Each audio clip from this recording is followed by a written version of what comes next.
폭력을 하거나 폭행을 하거나 이렇게 하면 이 사회복지사들은요 어떻게 할 수가 없어요. 그냥 맞아야 돼요. 맞아야 돼요. 그냥 같이 때립니까? 큰일 나죠. 네. 바로 그냥 상업을 놓는 거죠. 그런 상황이 오고 있어요. 지금도 겪고 있고. 저희 같은 경우에도 그런 분들 때문에 퇴사를 고민하는 직원들이 생기기도 하고 또 그런 직원들이 실질적으로 있고 그렇단 말이죠. 이제 요즘 보면 그래서 이제 보호센터라고 해요. 쉼터라고 얘기를 하는데 고위험군이라고 하죠. 그분들은. 그러니까 너무 심한 폭력이라든지 폭행이라든지 아니면 우리가 생각하는 어떤 그런 삶이 아니라 뭐 거의 하루 종일 뭐 옷을 벗고 있는다든지 그죠? 이런 경우가 많기 때문에 이런 분들은 참 힘들어요. 정말 이 시설에서 지원하기가. 그래서 그런 분들을 별도로 지원할 수 있는 쉼터가 지금 광역단체 그 정도 급에서 지금 전국 7개인가 그렇게 좀 있습니다. 근데 참 모자르죠, 그것도. 그래서 앞으로 이제 탈시설이 많이 될 텐데 그러면 이제 그런 분들이 이제 시설에 남아 계신 거죠. 그런 분들이 정말 그 최중증 의사소통이 전혀 안 되거나 아니면 와상으로 누워 계신다거나 이런 분들이 이제 시설에 계실 거고요. 어느 정도 자기 의사 표현이 가능하고 또 일상생활 하는데 어려움 없으신 분들은 아까 말씀드린 대로 뭐 그룹홈이 됐든 아니면 지역사회 뭐 아파트를 어서 나가서 사신다든지 이제 그런 부분들이 많이 진행이 될 것 같아요. 네. 근데 오늘 이제 제가 이 강의를 들으면서 들은 느낌이 뭐였냐면 이 참 농장을 하시는 대표님들께서 고민이 많으시겠다. 딜레마가 참 많으시겠다. 분명히 내가 이 일을 하고 싶어서 시작을 했는데 어떻게 해서 이거를 꾸려나가야지? 어떻게 해서 그죠? 직원들 월급도 좀 주고 나도 좀 먹고 살고 그래야 되나? 그런 고민들이 좀 되시지 않겠나? 그런 생각이 좀 들더라고요. 물론 또 세팅 중에는 벌써 그런 것들을 이미 다 하신 다음에 추가로 더 고민을 하시는 분들이 계실 거라는 생각은 들지만 그래도 뭔가 시작을 하시는 분들께서는 그런 고민을 많이 하시지 않을까 그런 생각이 좀 들더라고요. 예.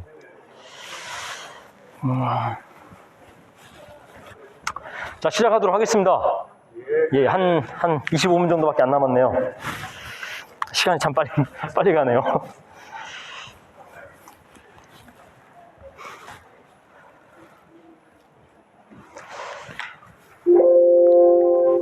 네, 목차는 사회적 농업 정의는 뭐 넘어가겠습니다. 워낙 많이들 들으셨고 또 아시고 있는 부분이라 제가 여기 제 연구에서 그 연구했던 주 포인트 내용이 여기 3, 4, 5, 6, 7번입니다. 이렇게 5가지 범주의 하위 범주가 또 나옵니다.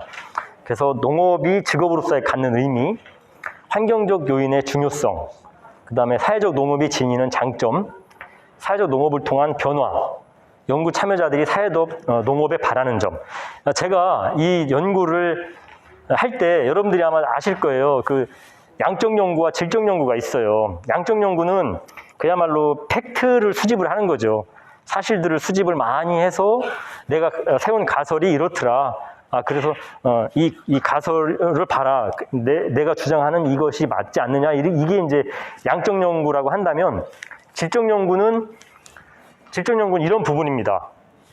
그 사전적인 지식이 없거나 아니면 현상 이면에 어떤 심층적인 구조를 좀 파악을 해보고 싶을 때, 그리고 우리가 아닌 그들의 의미를 좀 알고 싶을 때, 그러니까 어떻게 보면 우리가 일반적인 뭐 농업, 농사 이런 걸 잘 알잖아요. 근데 과연 사회적 약자라고 하는 분들이 하고 있는 농업은 어떤 부분일까? 어떤 영역일까? 어떤 일들이 거기서 일어나고 있는 것일까? 과연 농업은 우리 사회적 약자들한테 어떤 영향을 주고 있을까? 이런 부분들인 거죠. 이런 것들이 지금은 우리나라에 아직 그렇게 많이 연구되어 있지 않습니다. 아시다시피 거의 외국 사례들이 많이 지금 안내가 되고 있고 우리도 그런 부분들을 쫓아가려고 하는 그런 단계인 거죠, 지금이. 예. 확증할 수 없다 하더라도 현상의 의미를 보다 총체적이고 체험적으로 공감하고자 하는 부분. 예, 그래서 그럴 때 이 질적 연구가 적합하다라고 이 오용환 연구자님이 그런 얘기를 했는데, 저도 고민을 많이 했었어요. 많이 했었죠. 처음에는 이게 공동체로 연구를 할까? 아니면 고민했었는데, 그럼에도 불구하고 직업이라고 하는 타이틀을 좀 넣게 됐습니다. 예. 그런데 여기서 이제 보시면 보시겠지만 아까 양적 연구와 질적 연구 차이가 바로 그런 거죠. 양적 연구는 가설을 세우고 그게 맞다라는 걸 증명을 하는 개념이라고 한다면, 이 질적 연구 그게 아닌 거죠. 내가 생각을 그렇게 했다 하더라도 막상 그 안에 들어가 보니까 결과는 틀린 거죠. 예, 저도 이거를 보면서 그거를 알았던 거죠. 아, 내가 알고 있는 거는 거의 직업적으로 많이 참여를 하고 있는데 막상 들어가서 연구를 해보니까, 뭐 연구라고 해서 제가 뭐 깊은 연구 그런 건 아니고, 해보니까 그래도 조금 보니까 교육, 돌봄, 체험, 직업, 치유, 모든 것들이 다 포함이 되더라는 거죠. 모든 것들이. 어느 한 가지가 아니라 모든 것들이 다 긍정적인 그런 영향이 있는 것이 바로 이 사회적 농업이구나. 그런 부분들을 좀 알게 되는 기회가 됐습니다. 그 목적은 이제 나름대로 목적이 있다고 한다면, 사회적 농업에 어떻게 참여를 하고 있을까? 그리고 발달장애인의 삶은 농업에서 어떤 의미를 주는가? 그리고 발달장애인들에게 직업재활의 가능성은 있느냐? 네, 여기 이제 직업재활에 저는 포커스를 맞췄던 부분인 거죠. 그런데 말씀드린 대로 해보니까 직업뿐만이 아니라 더 많은 좋은 긍정적인 효과가 이 사회적 농업에 있더라. 자, 여기 이제 아까 말씀드렸지만 큰나무 우리 저 대표님, 사모님께서도 함께 자리를 좀 하고 계신데요. 예. 그리고 푸름에 서울 농원이 있어요. 여기는 국내 1호 국내 1호 발달장애인분들 참여하고 있는 농장입니다. 그러니까 보호작업장인 거죠. 정부에서 보조를 받고 있는. 그리고 꾸미자라는 뜰 아시죠? 홍성에 있는. 여기는 제가 이제 나름대로 고민을 했어요. 어디를 갈까? 어디를 가서 사례 연구를 할까 고민을 했는데, 아까 이제 영상에도 보셨겠지만 큰 캠프일이라고 하는 캠프일이라고 하는 공동체가 우리한테 주는, 우리가 뭔가 좀 마케팅 할 수 있는 그런 부분들이 많겠다. 그런 생각이 좀 들었고요. 그리고 이제 꾸미자라는 뜰 같은 경우에는 1, 2년 하신 게 아니라 아까 이제 앞에 박사님도 말씀하셨지만 오랫동안 장애 학생들을 대상으로 교육과 돌봄의 역할을 하고 있었던 곳이었던 거죠. 네. 여기 뭐 굳이 제가 말씀을 안 드려도 아시죠? 네, 여기 뭐 이따가 또 우리 와 계시기 때문에 궁금한 거는 좀 더 구체적으로 물어보셔도 좋으실 것 같아요. 어쨌든 노지농사를 하고 계시면서 제과제빵을 꾸러미로 이렇게 판매를 하시더라고요. 그러니까 회원제 형식으로 해서 그렇게 이제 나름대로 고민을 많이 하셨던 것 같아요. 어떻게 하면 우리 발달장애 청년들과 함께 이렇게 자생으로 정부의 보조 없이 꾸려나갈까를 고민을 많이 하셨던 것 같아요. 제가 볼 때는. 예. 그리고 푸름의 스마트팜 서울농원은 경기도 남양주시에 있고요. 여기는 이제 보호작업장입니다. 보호작업장. 제가 갔을 때는 발달장애 5명 있었고 직원이 3명 있었거든요. 근데 지금은 꽤 많이 늘어나셨다고 하더라고요. 거의 20명 가까이 되는 걸로 알고 있습니다. 예. 여기는 이제 서울시가 푸름의 재단에 위탁을 해서 운영을 하고 있는 곳입니다. 그리고 여기는 농작물은 블루베리, 그 다음에 식용꽃, 고구마. 그러니까 제가 연구할 때 한 2-3번 가봤는데, 고구마를 이제 노지에 심어 놓으시고 그 가을에 체험을 하실 수 있는 분들을 이렇게 오셔가지고 체험하시고, 또 고구마도 갖고 가시면서 또 얼마씩 내시고, 이제 그렇게 하시면서 이제 부수입이 되는 거죠. 여기는 정부 보조를 받고 있는 곳이다 보니까 그야말로 이제 이런 사업들이 우리 장애 참여하고 있는 당사자분들한테 급여를 줄 수 있는 큰 역할을 하고 있는 거죠. 네.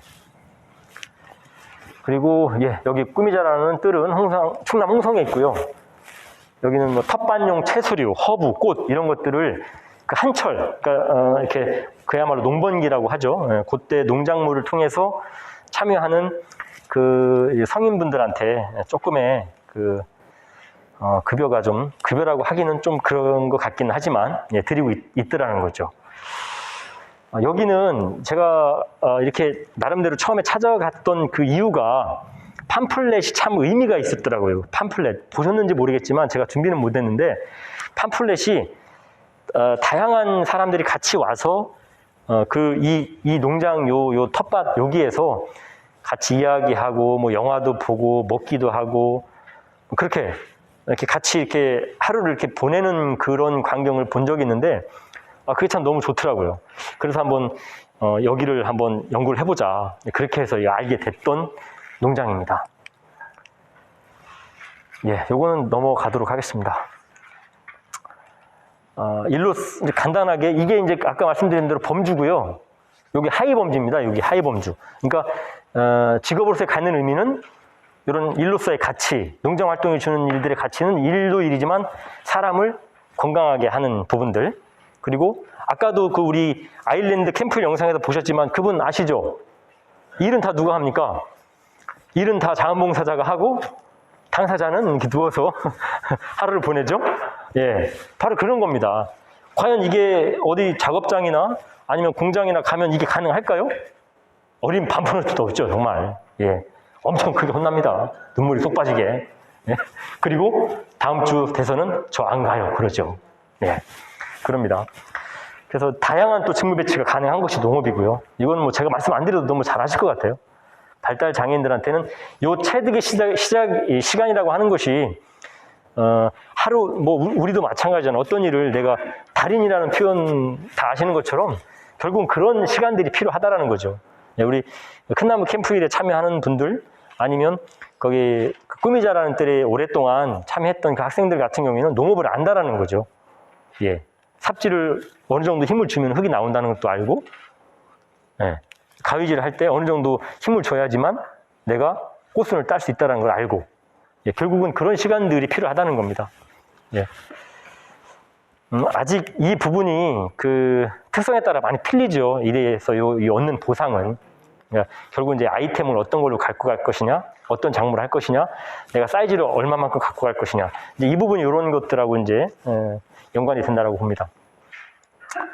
자연과 교감하는 삶, 예, 자연의 흐름에 맞춰 사는 거, 매일의 삶이 체험이다. 요런 부분들은 이제 그 당사자뿐만이 아니라 거기 이제 제가 이제 그 연구에 참여하셨던 분들, 그분들이 이제 이런 얘기를 하시더라는 거죠.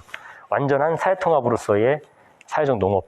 예, 이거는 아까 말씀드린 대로 뭐 보작업장이나 뭐 어딘가에 이렇게 가서 그 안에서만 하면 사회통합이 참 쉽지 않은 것 같아요. 그렇지만 이 사회적 농업은 그 자체가, 세팅 자체가 사회통합을 같이 갖고 가는 거죠. 대신에 아까 말씀드렸지만, 예로 말씀드렸지만, 교회를 간다고 했을 때 피상적으로 일요일만 왔다 갔다 하는 교인이냐, 아니면 정말 들어가서 실질적으로 교인으로서의 역할을 할 것인가. 그게 바로 이제 완전한 통합으로까지 가야 한다는 거죠. 그래서 우리 대표님들께서 그런 부분들을, 결국은 우리가 사람은 관계지 않습니까? 그죠? 관계잖아요. 예, 관계가 살아나야지만 살만 나는 세상이 되는 거니까 거기에 좀 포커를 두시고 내 사업을 번창시키는 것도 중요하지만 관계를 잘 맺어 가시면서 확장해 나가시는 거에 관심을 좀 주시면 좋겠다, 그런 생각을 합니다. 이 부분도 되게 많이 고민이 돼요. 자연 친화적인 것이 좋겠느냐, 스마트적인 것이 좋겠느냐. 혹시 의견은 혹시 어떤 게 좋을까요? 나름대로 해보시니까 어떤 게 좋으신 것 같으세요? 예? 자연 친화적. 저도 그렇게 생각합니다. 저도 거기다 비중을 더 뒀고요. 그런데 아이러니하게도, 마음 아프게도요, 지금 우리 현실은 그렇지가 점점 안 해지는 것 같아요. 가장 큰 게 기후변화죠, 기후변화. 여름 엄청 덥지 않습니까? 밖에 아마 몇 분이라도 우리 발달장애인 나가 있으면 부모님들 난리 나실 거예요. 그죠? 네. 그러다 보니까 이 기후변화 때문에라도 이게 스마트적이진 않더라도 뭔가 실내에서 그런 혹석 혹한기에는 좀 같이 할 수 있는 세팅들이 필요하다. 그런 말씀을 드리면서 그런 것들을 좀 준비를 하셔야 되지 않을까 그런 생각이 들고요. 요즘 뭐 벌 양봉 하시는 분들이 고민이 많으신 건 알고 있는데, 그죠? 막 보면 도중에 벌들이 막 죽어 있어요. 왜 그런 거 했더니 그 꽃이 너무 일찍 펴가지고 이 화분이라고 그러나요? 화분을 이 벌들이 먹지 못한대요. 그러니까 여기 이 꽃 가니까 없어, 저 꽃 가니까 없어. 하루를 헤매다가 집으로 가야 되는데 너무 늦은 거예요. 그러다 보니까 벌들이 막 힘도 떨어지고 또 이게 추위에 약하잖아요, 벌들이. 그러다 보니까 도중에 죽는 거예요. 그런 지금 상황이라고 하더라고요. 큰일 났습니다, 진짜. 앞으로는 제가 볼 때는 그 뭐죠? 드론이 아마 이제 다 수정을 시켜야 되지 않을까 그런 생각을 합니다. 예. 네. 농업을 넘어서 치유로, 아까 제가 말씀드렸지만 치유, 그 다음에 돌봄, 조기교육, 그 다음에 직업, 이런 역할들을 다 할 수 있는 게 사회적 농업이다. 그렇지만 우리가 지금 현실에서 아쉬운 거는 아직 이 교육이 좀 약하죠, 교육이. 특수학교 같은 경우에도 농업 교육을 하는 데는 저도 거의 못 본 것 같아요. 예, 그러니까 큰나무 캠프님께서도 바로 그런 지점이 어렵기 때문에 직접 대안학교를 만드셨고, 대안학교에서 그 수업으로 농업 교육을 시켰던 부분이었다라고 말씀을 하시더라고요. 예, 그래서 여기 이제 장학사님도 와 계신 것도 알고 있는데, 이런 부분에 좀 신경을 좀 어떻게 좀 정책적으로, 예, 좀 앞으로는 좀 필요하지 않을까. 결국 근데 뭐냐면, 이런 사회적 농장이 많아지게 되면 또 우리 교육도 바뀔 수가 있죠. 그죠? 왜냐하면 우리 아이들이, 졸업한 아이들이 갈 데가 있는데요. 당연히 학교에서도 그런 세팅을 만들겠죠. 예, 아마 선순환 구조가 우리 사회적 농업으로 인해서 가능하지 않을까 생각을 해봅니다.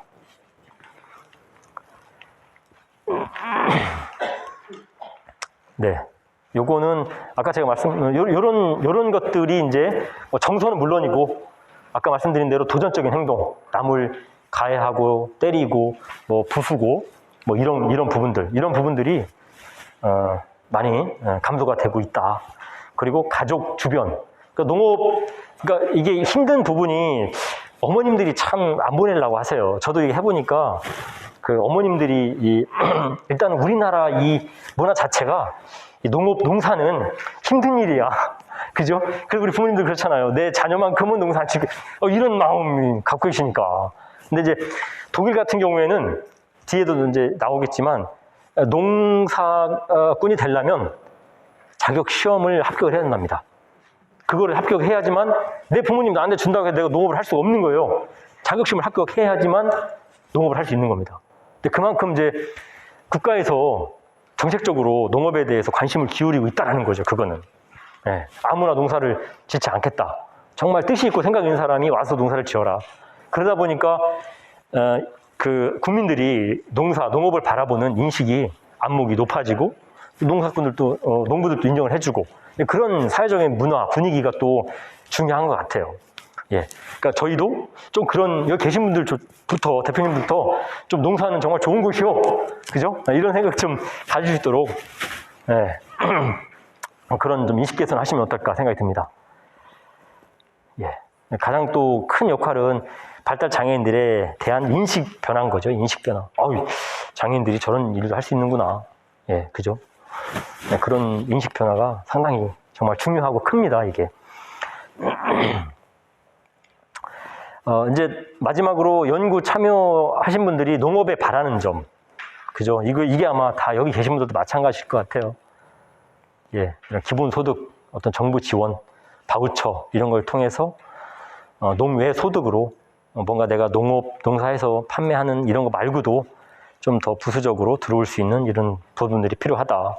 그리고 정말 이 일을 정말 하고 싶은데 너무 버는 돈이 적으니까 오래 있을 수가 없는 거죠. 귀농귀촌을 아무리 해도 거기에서 뭔가 나오는 게 없는데 어떻게 있냐 이거죠. 제가 남해를 되게 좋아하거든요. 남해를 이렇게 보면 거기도 귀농귀촌 하는 사람이 꽤 많아요. 전국에서 아마 1, 2위 아마 할 겁니다. 거기도.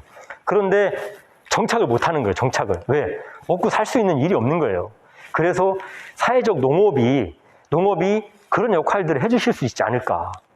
바로 귀농귀촌 하고자 하는 사람들한테도 뭔가 연대하고 같이 머리를 맞대다 보면 지자체, 아니면 정부에다가 뭔가 이런 것 좀 만들어 달라, 세팅해 달라. 예, 충분히 가능하지 않을까 그런 생각이 들고 그러면서 요거 이제 아까 요 내용들은 다 말씀을 하셨죠. 예, 결국은 국가에서 지원을 해주고 있더라. 벨기에 같은 경우에는 뭐 이런 그러니까 여기는 선진국들을 보면요 다 어떻습니까? 경관이 좋다라는 거예요. 경관이 공통적으로 다 좋아요. 그러다 보니까 관광 산업도 될 수가 있는 거죠. 그죠? 외국 사람들 오면 저렴한 시골로 가서 체험하면서 거기서 숙박을 하는 겁니다. 그게 가능한 거예요. 근데 우리나라는 조금 틀리죠. 너무 막 산도 많고 경사고 막 하우스는 산 위에가 있기도 하고 그러다 보니까 여러 가지 우리나라 문화적인 거, 지형적인 거 이런 부분들도 애로사항은 분명히 있습니다. 그렇다 보니까 이제 그런 부분들에서 오는 또 어떤 어려움도 있긴 있다라는 생각이 들더라고요. 예, 아까 말씀드린 대로 전문학교를 졸업 후에 농민 자격을 시험을 통과해야지만 농부가 될 수 있는 독일이라고 하더라고요. 예. 그러니까 스위스 같은 나라는 농사를 물론 농사꾼이긴 하지만 그분들의 역할은 뭐냐면 지역의 마을길을 이렇게 이쁘게 가꾸는 꽃도 심고 뭐 가을 되면 제초 작업도 하고 또 뭐 지저분한 거 있으면 이렇게 뭐 테두리 같은 거 이렇게 펜스 같은 거 바꾸기도 하고 이게 농사꾼들의 일이에요. 그런데 국가에서 월급을 줍니다. 그러니까 오히려 도시보다 농촌이 더 살기가 좋은 거죠. 네. 예. 뭐 이건 지금 당사자분들이시니까 예, 제가 뭐 굳이 말씀을 안 드려도 될 것 같고요. 이것이 이제 제가 마지막으로 이제 제언을 던지면서 마무리를 할까 합니다. 이제 요 뒷시간부터는 우리 콩세열의 서정훈 우리 대표님께서 또 좌장으로서 역할을 해 주시면 될 것 같은데요. 예, 요거는 이따 같이 논의하시는 그런 자리로 넘기도록 하겠습니다. 자, 여기까지 마치도록 하겠습니다. 감사합니다.